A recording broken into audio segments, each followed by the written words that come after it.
ناظرین السلام علیکم ورحمۃ اللہ تعالیٰ وبرکاتہ۔ آج میں اب حضرات کو رزق حلال کے تعلق سے ایک واقعہ اور ایک آقا کریم صلی اللہ علیہ وسلم کی حدیث پاک اب حضرات تک پہنچانا چاہتا ہوں۔ آپ حضرات کوشش کریں کہ اس حدیث پاک کو سن کر عمل کریں گے اور دعا کرے اللہ تبارک و تعالیٰ کہ مجھے بھی عمل کرنے کی توفیق عطا فرمائے۔ ناظرین، آقا کریم صلی اللہ علیہ وسلم ارشاد فرماتے ہیں کہ جو شخص 40 دن تک رزق حلال کھائے، اللہ اس کے دل کو منور فرما دیتا ہے اور اس کے دل سے اس کی زبان پر حکمت کے چشمے جاری فرما دیتا ہے۔ سبحان اللہ۔ ناظرین، یہ رزق حلال کی برکت ہے کہ رزق حلال کی برکت سے اللہ انسانی قلوب کو منور و مجلی فرما دیتا ہے، اسے مصدر حکمت بنا دیتا ہے۔ اس انسان کی کیفیت، اس انسان کی حالت یہ ہوتی ہے، ان کی زبان سے جو بھی نکلتی ہے حکمت کی باتیں ہی ہوتی ہیں، لوگوں کے لیے ہدایت ہی ہوتی ہے۔ لیکن یہ عظیم منصب اسی وقت حاصل ہو سکتی ہے جو شخص رزق حلال کا عادی ہو۔ آپ کہیں گے حضرت رزق حلال کا عادی ہو کا مطلب؟ سنو، آقا کریم صلی اللہ علیہ وسلم نے ارشاد فرمایا 40 دن، تو 40 دن سے مراد عادت ہی ہے۔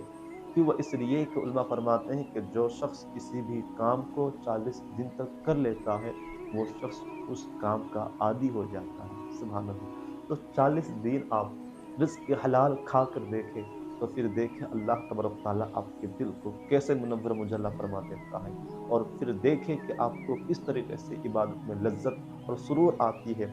حضرت عمر بن عبد العزیز رضی اللہ تعالیٰ عنہ بنو امیہ کا ایک خلیفہ گزرے ہیں، بہت ہی ان کو خلیفہ راشدین میں شمار کیے جاتے ہیں۔ حضرت عمر بن عبد العزیز رضی اللہ تعالیٰ عنہ نے اپنی اولاد کو مال حرام سے بچائے رکھا۔ مال حرام جو کچھ رزق حلال ملا اپنی اولاد کو کھلایا، لیکن اس کی برکت کیا ہوئی سنتے ہیں۔ خلیفہ منصور نے محمد بن ابی بکر سے پوچھا اور کہا کہ حضور حضرت مجھے اپنے مشاہدات میں سے ایک نصیحت دیجئے تاکہ میرے لیے ایک نصیحت ہو جائے۔ کہا کہ عمر بن عبد العزیز کے 11 اولاد تھے، جب انتقال کر گئے ان کی 11 اولاد تھے اور 17 دینار تھے۔